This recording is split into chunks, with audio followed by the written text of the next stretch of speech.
Cube Radio.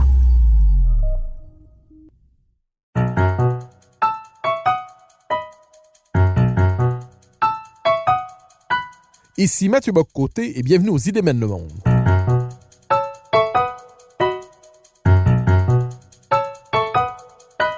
À travers le regard des intellectuels québécois et européens, nous chercherons à comprendre les grands débats qui façonnent notre époque.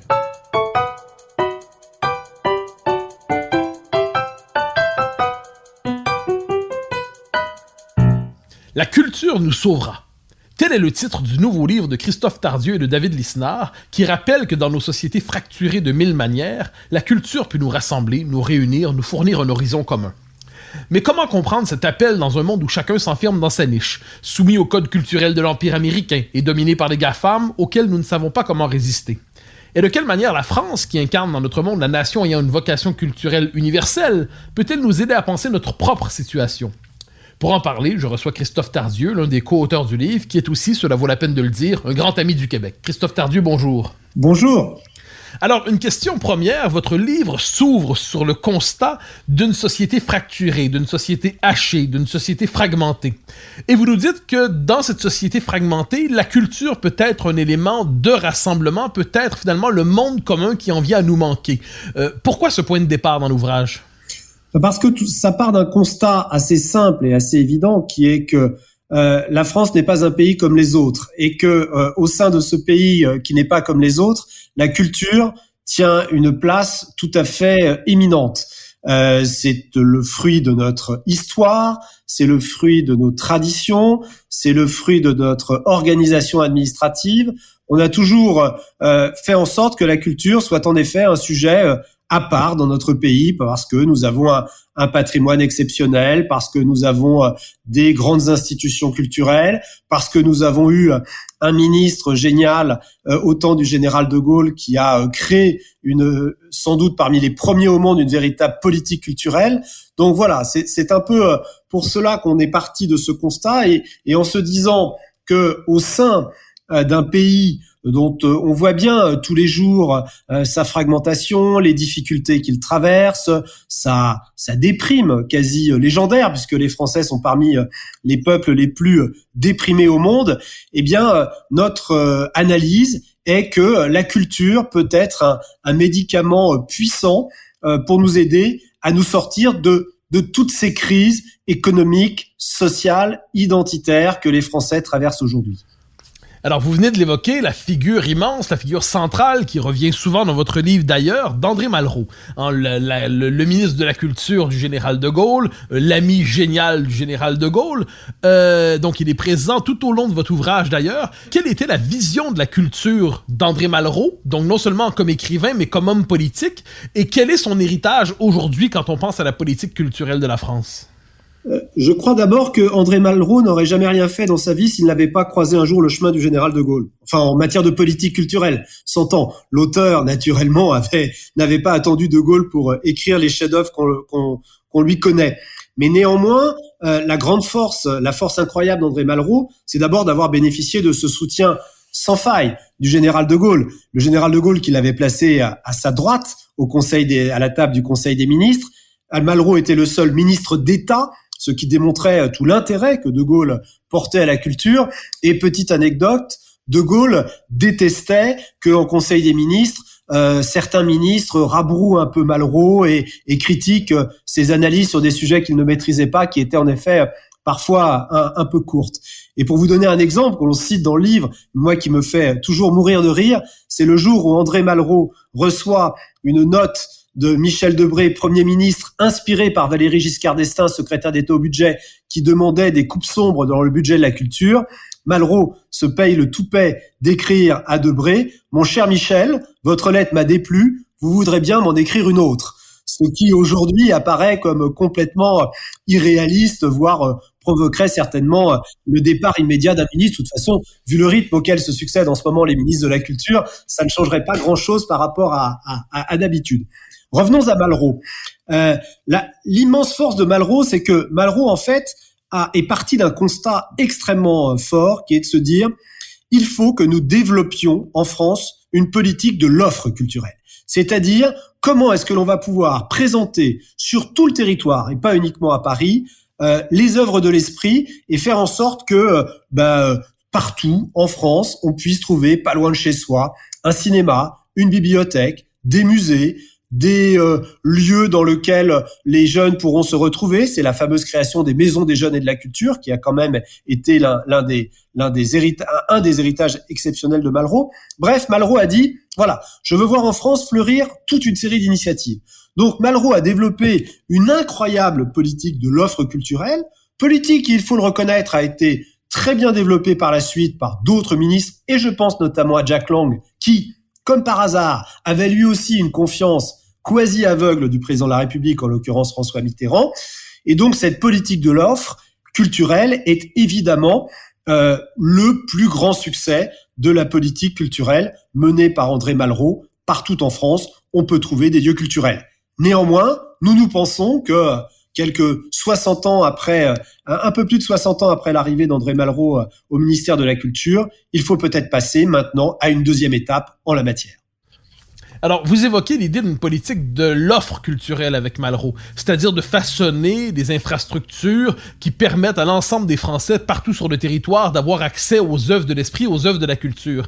Mais est-ce que ça ne présuppose pas une certaine idée de la culture, une certaine idée, presque je dirais, de la verticalité culturelle, c'est-à-dire voilà les œuvres qui doivent être rendues aux Français, voilà les formes culturelles qui doivent être démocratisées.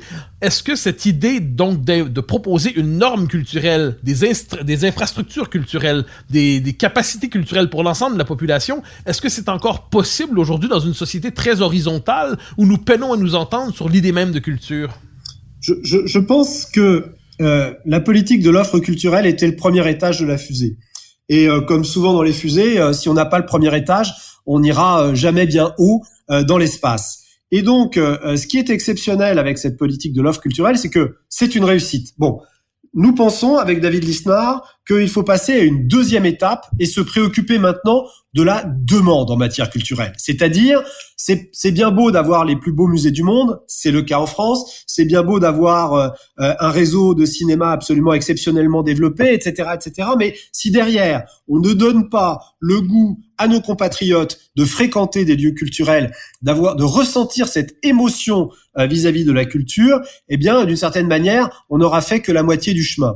Et nous, ce que nous disons avec David Lisnard, c'est que il faut vraiment se préoccuper de la demande en matière culturelle. Et pour nous, comment mieux susciter cette demande en matière culturelle? Eh bien, il faut là aussi partir de la base. C'est pas très compliqué. Et la base, c'est l'éducation nationale, c'est l'école. Et nous pensons que aujourd'hui, pour que justement ces formidables lieux culturels puissent être fréquentés par le plus grand nombre et la plus grande diversité de nombres possible de Français, eh bien, il faut que à l'école, on donne aux élèves de la maternelle à la terminale une véritable éducation en matière artistique et culturelle. C'est quelque chose qui n'a jamais été fait. Pour le moment, on s'est contenté d'incantations. Vous savez, en France, on est les champions du monde à rédiger des très belles lois avec des très grands principes, mais que derrière, on ne cherche jamais ni à voir appliquer, ni à mettre en œuvre. Eh bien là, nous pensons vraiment qu'il faut passer à cette étape. Elle est fondamentale parce que cette offre culturelle aussi foisonnante, elle est en train petit à petit de créer un plafond de verre entre ceux qui ont l'habitude de fréquenter ces lieux culturels parce qu'ils ont reçu une éducation notamment familiale qui leur permet justement d'avoir accès à ces œuvres. Ça crée une véritable fracture et donc il est temps de faire en sorte que justement tous les Français puissent avoir plaisir et envie d'accéder aux lieux culturels.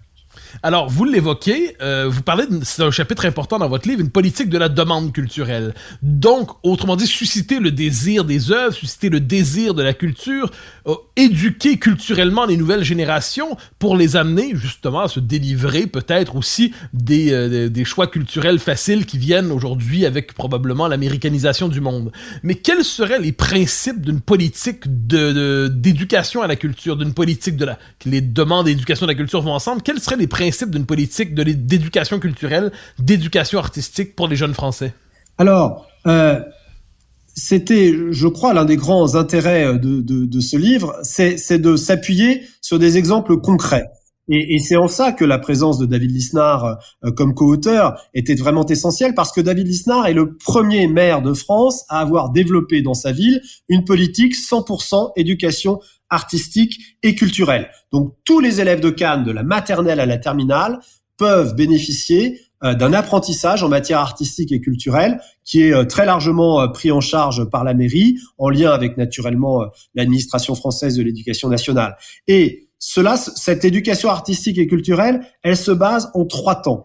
Premier temps, un apprentissage des œuvres de l'esprit importantes au sein de notre pays. Et ça, nous n'avons pas peur de dire qu'il faut arrêter d'être dans le relativisme permanent. Toutes les œuvres ne se valent pas, parce que si toutes les œuvres se valent, eh bien les œuvres ne valent plus rien. Et on ne fera et évidemment, on doit faire une différence entre un roman de Chateaubriand et un livre de Gare. On doit également faire une différence entre une œuvre de Poussin et un tableau pas à la va-vite par un pseudo-artiste du XXIe siècle. Et donc, d'abord, c'est l'apprentissage. Ensuite, le deuxième axe, c'est la rencontre avec les artistes. Et ce qu'il faut bien avoir en tête, c'est que quels que soient les artistes, les écrivains, les scénaristes et autres, ces derniers ont toujours une soif immense d'aller rencontrer justement les jeunes générations, d'aller partager leur métier et leur passion avec eux. Et puis, le troisième étage, eh bien, c'est tout simplement de pratiquer, parce que c'est bien beau d'avoir un enseignement théorique, c'est bien beau d'avoir rencontré un magnifique musicien ou un très grand danseur, mais si derrière on ne pratique pas soi-même en essayant de s'améliorer et à son propre niveau, eh bien, on a perdu naturellement quelque chose. Et pour donner le goût de continuer, la pratique en la matière, elle est essentielle. La réussite de Cannes, Lisnard est un garçon très modeste, il ne le dira pas, mais la réussite de Cannes en la matière, elle est exceptionnelle. Et justement, notre idée, c'est de dire, mais en s'appuyant sur cet exemple exceptionnel, qui finalement réclame certes beaucoup d'énergie et un peu de moyens, mais qui donne des résultats exceptionnels, eh bien, il faut l'étendre à tout le pays. Et c'est en effet en cela que c'est certainement l'une des thèses principales de notre livre, comme vous l'avez noté. Alors, je me permets d'y revenir un instant avant de passer au thème suivant. Il y a, dans La défaite de la pensée, qui est un ouvrage qui ne date pas d'hier, Alain Finkielkraut, 1988, je crois, si je ne me trompe pas, s'inquiète de cette idée qui circule alors dans certains milieux culturels, qui veut, il le dit de manière moqueuse, mais une paire de bottes vaut Shakespeare. Et Finkielkraut s'oppose à l'époque à cette espèce de relativisme culturel qui va culminer au fil des ans dans quelquefois une certaine vision de l'art contemporain, une logique de déconstruction, un refus de tout critère hiérarchique dans la construction du goût culturel, des critères du goût culturel.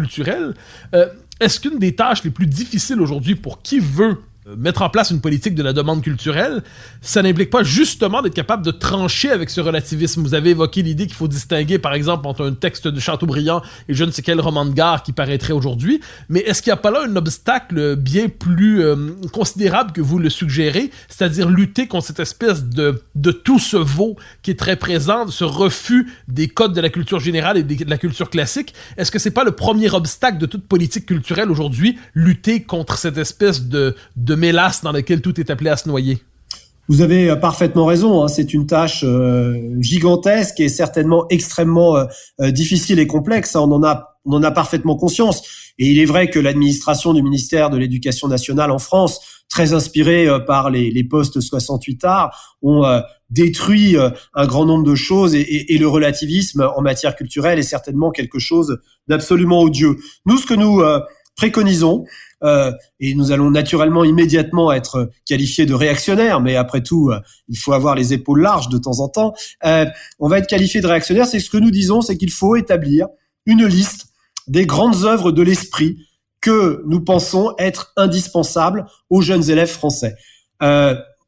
Quand j'ai fait mes études, il y a malheureusement bien longtemps, eh bien, par exemple, en 5e, eh bien, on apprenait tous une grande partie des tirades du Cid de Corneille. Et je dois dire que chaque classe, il y avait comme ça une ou deux œuvres que l'on devait absolument apprendre et étudier et si possible apprécier pour pouvoir après, par exemple, la jouer au théâtre, dans un théâtre d'amateurs. Je pense qu'il ne faut pas... Alors, cette liste, évidemment, elle provoquera des débats absolument intenses, des affrontements absolument colossaux, mais il ne faut pas se décourager par rapport à cela. Il faut avoir de temps en temps, me semble-t-il, le courage de dire tout ne se vaut pas et il faut savoir faire des choix. Alors bien sûr, il faut que cette liste elle soit évolutive parce que il s'agit pas de rester bloqué sur une culture antérieure au XVIIe au XVIIIe siècle. Il faudra naturellement des œuvres d'art contemporain. Il faudra naturellement donner la parole aux grands auteurs. Mais néanmoins, nous pensons vraiment qu'il faut sélectionner un certain nombre de grandes œuvres de l'esprit auxquelles les élèves pourront accéder au cours de leur scolarité et qui après, c'est une de nos autres propositions, feront l'objet d'une épreuve obligatoire au baccalauréat pour être véritablement sûr que le ministère de l'Éducation nationale ne se contente pas de ses incantations habituelles, mais soit bien contraint de mettre en œuvre toute une série d'apprentissages pour pouvoir passer cette épreuve au baccalauréat. Vous savez, chez nous, le baccalauréat, c'est une sorte de colonne du temple, c'est le veau d'or, c'est un principe absolu et générique. Depuis 50 ans, on dit qu'il faut le supprimer, mais on ne le fait jamais parce que c'est un symbole extrêmement fort dans notre pays. Eh bien, nous considérons qu'il faut utiliser ce symbole et qu'il faut l'utiliser pour l'éducation artistique et culturelle.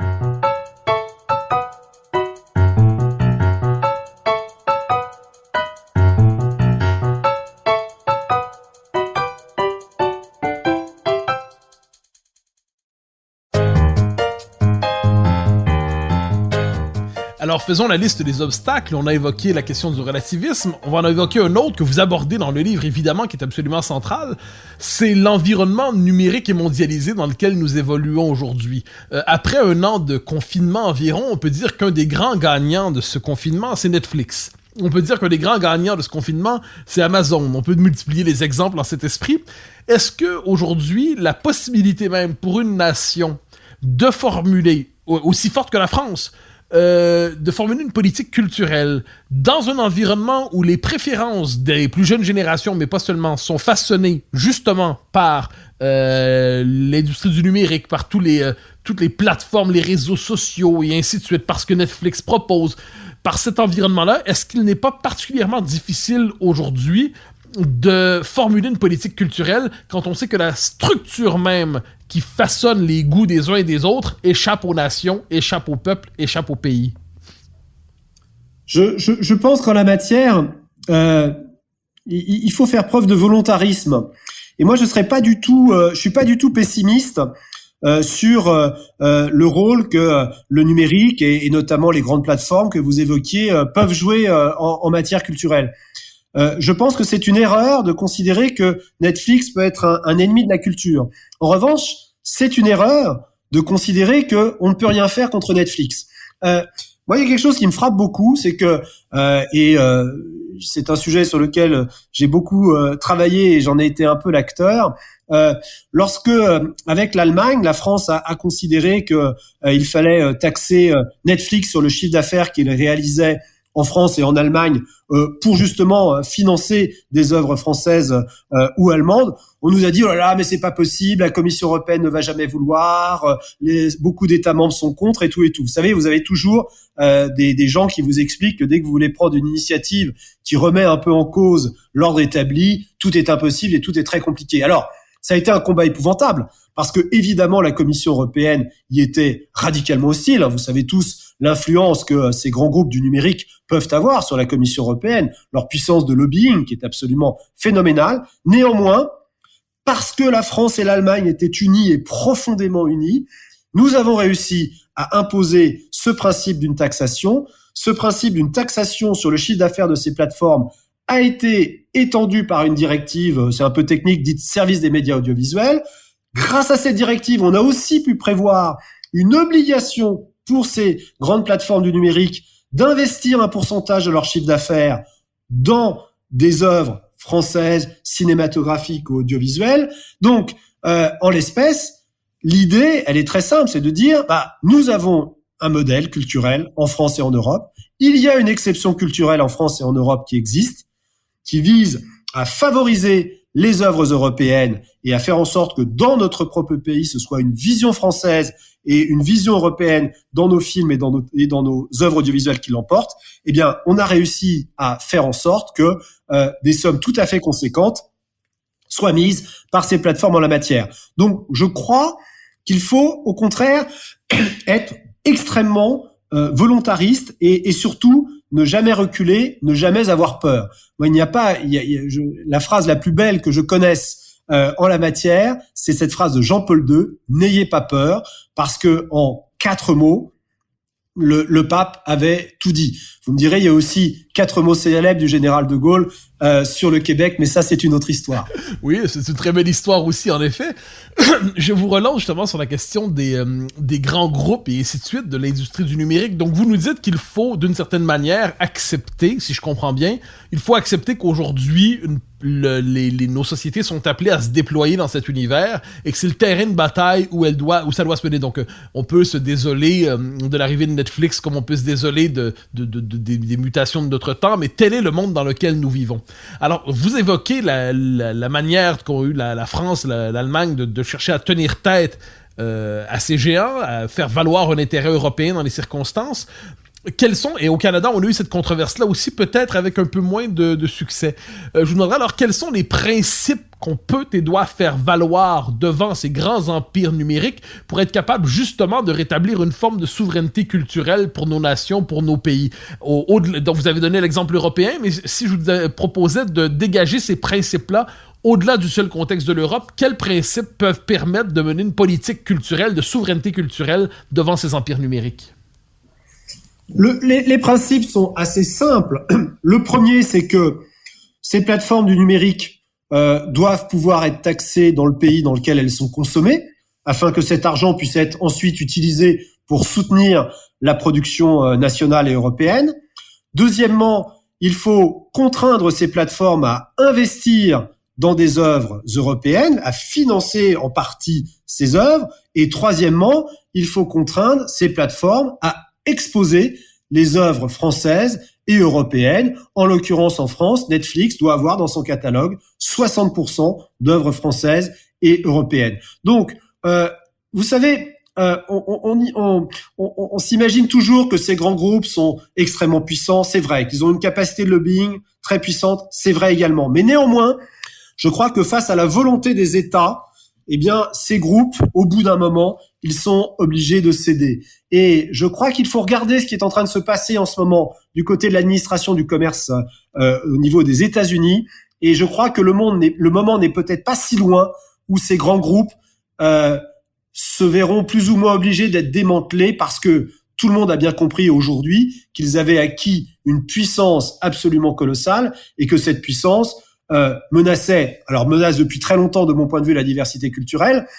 Il y a les mesures palliatives européennes que j'évoquais, mais dès que ces puissances vont menacer la puissance des États-Unis, là ça va être une autre affaire et vous pouvez être sûr à ce moment-là que ces grands groupes vont connaître de très importantes difficultés. Donc moi je suis pas particulièrement inquiet, vous savez.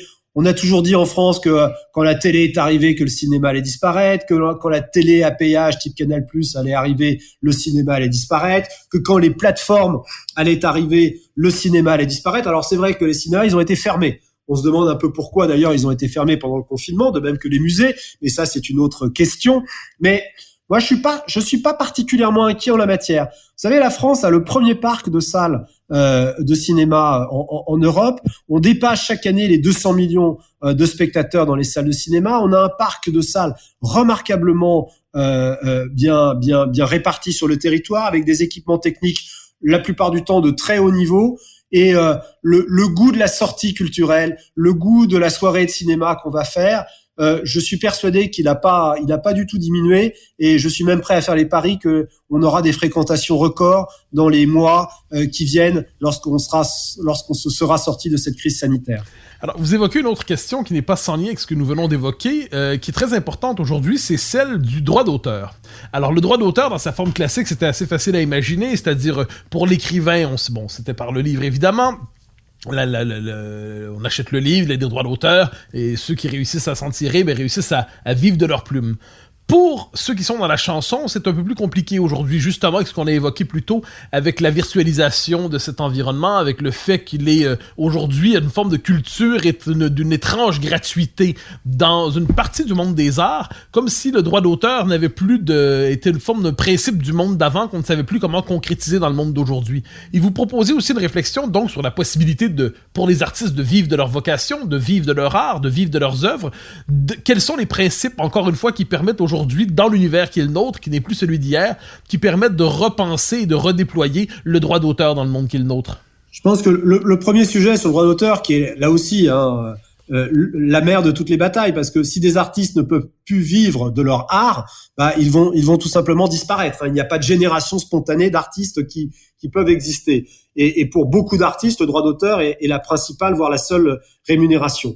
Donc je pense que le premier point qui est fondamental, d'abord, c'est il faut mener une lutte impitoyable contre le piratage. Le piratage est vraiment un véritable cancer de la création. Il y a des pays qui ont de vraies réussites en la matière. Je pense à beaucoup de pays anglo-saxons, je pense aussi à l'Allemagne. En France, on n'est pas bon du tout là-dessus. Il y a encore trop de Français qui piratent. C'est un véritable fléau en la matière. C'est un énorme problème et il faut en effet sans doute passer à une vitesse supérieure. Nous serions par exemple tout à fait favorables à ce que des amendes puissent être mises sur les internautes qui piratent. Après tout, quand vous dépassez les limites de vitesse en voiture et que vous êtes flashé par un radar, vous êtes amené à payer une amende. Eh bien, si vous êtes repéré en train de pirater, on trouverait de tout à fait cohérent que l'on puisse également être obligé de payer une amende. Mais il y a un deuxième point qui est encore plus important, c'est la problématique de la façon justement dont ces droits d'auteur peuvent être versés. Parce que ces grandes plateformes du numérique, et on peut penser à Google, on peut penser à Facebook, ils vivent un peu comme des coucous dans le nid d'un oiseau.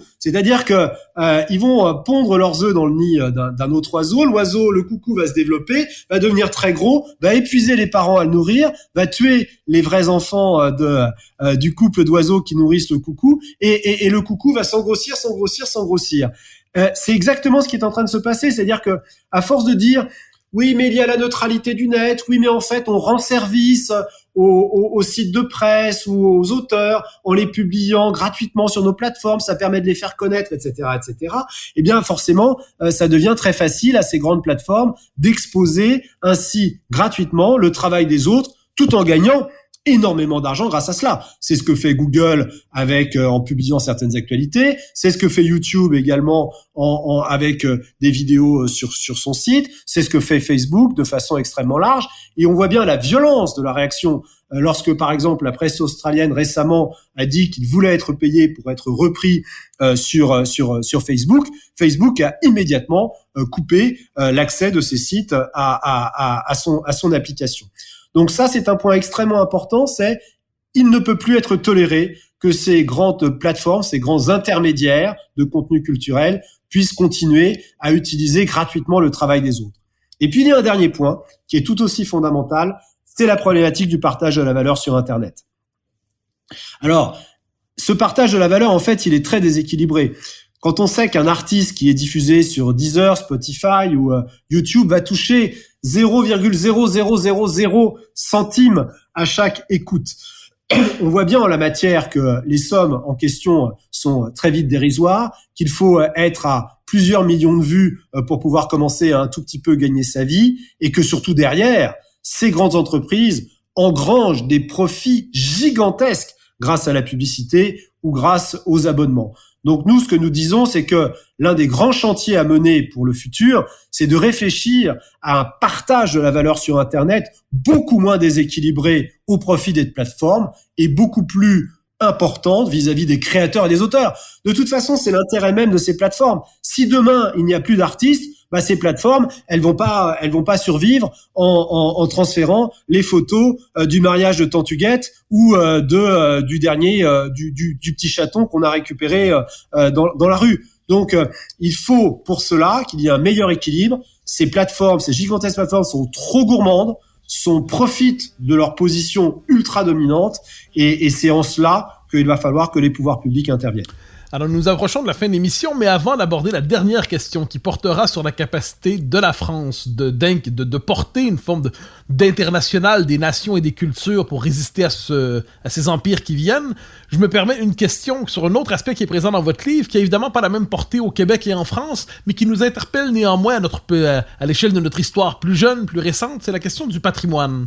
Alors, évidemment, pour ce qui est de la France, la question du patrimoine, elle est absolument centrale. Le patrimoine, c'est la possibilité d'habiter les siècles, l'ensemble des siècles en étant contemporain du sien. C'est la possibilité d'assurer la pérennité du monde, de persévérer dans son être historique, pour reprendre une formule souvent utilisée. Mais il y a cette peur souvent du patrimoine à l'abandon.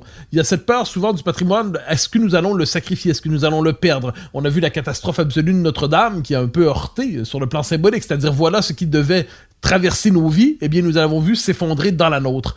Comment se pose aujourd'hui la question du patrimoine pour la France, mais je dirais plus largement pour les différentes nations qui voient à travers le patrimoine un héritage culturel fondamental à préserver?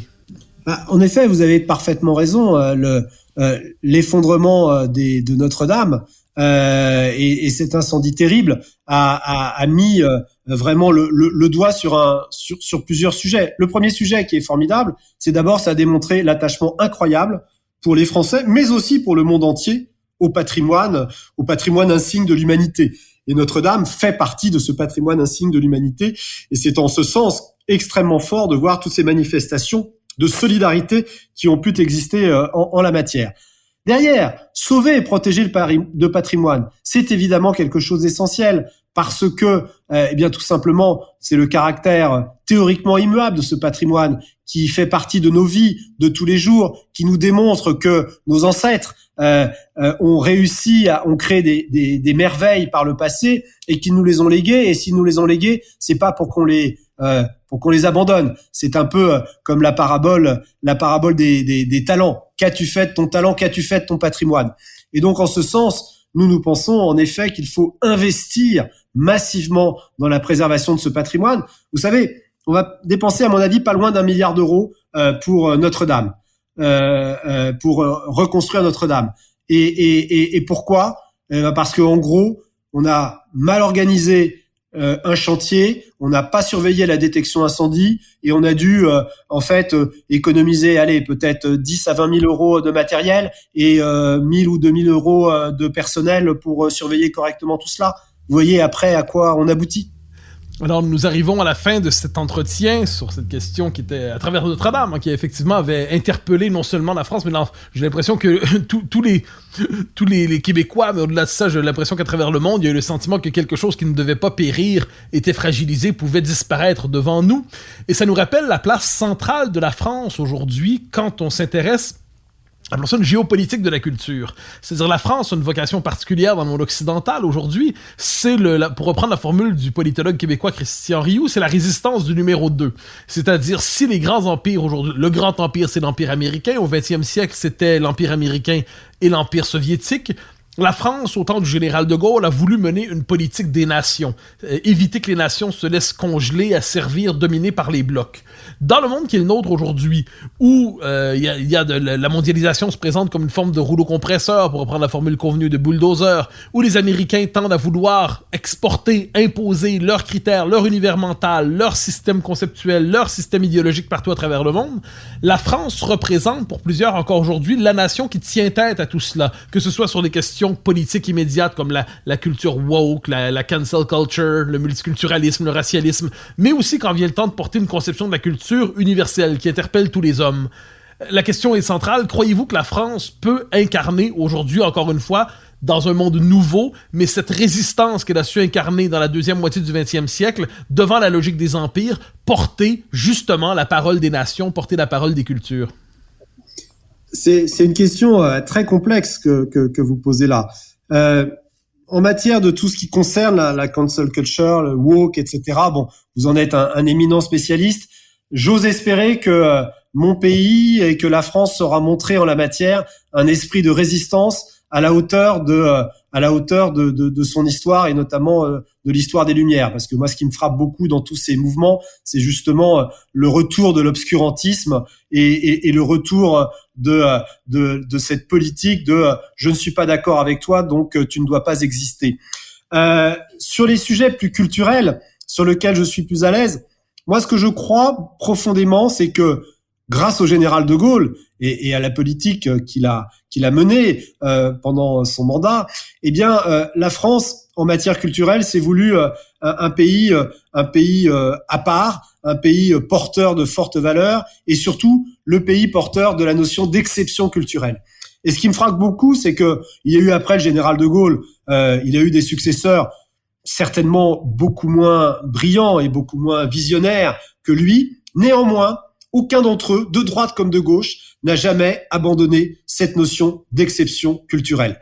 Le dernier à avoir été amené à la défendre face aux offensives américaines, parce que l'impérialisme culturel américain n'a pas cessé, il continue d'être toujours aussi fort, il continue d'être toujours aussi puissant, il continue d'être toujours aussi agressif. Eh bien, même François Hollande, qui, reconnaissons-le, est assez différent du général de Gaulle, même François Hollande s'est battu pour préserver l'exception culturelle.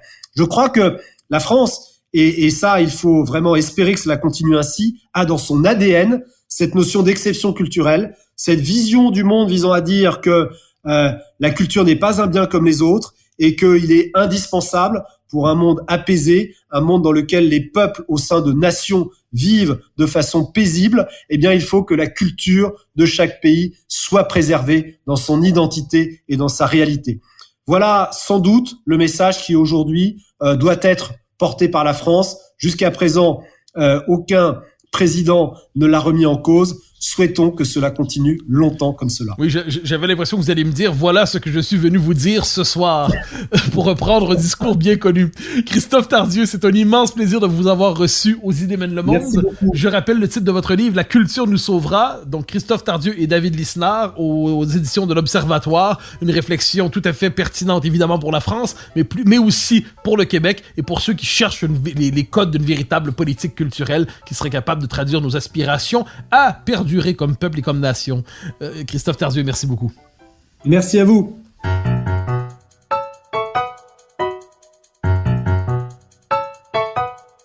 Chers auditeurs des Idées mènent le monde, vous pouvez faire connaître le balado sur vos réseaux sociaux en partageant les épisodes que vous aimez.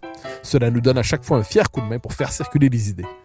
Aussi, si vous écoutez sur une autre plateforme que Cube Radio, laissez-nous un commentaire. C'est encore une fois un geste qui nous permettra de faire connaître la série à un plus grand nombre. Merci à vous d'être à l'écoute.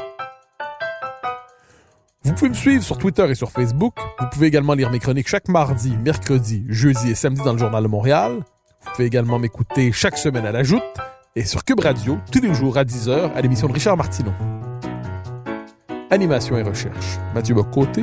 Réalisation, Anne-Sophie Carpentier. Une production Cube Radio.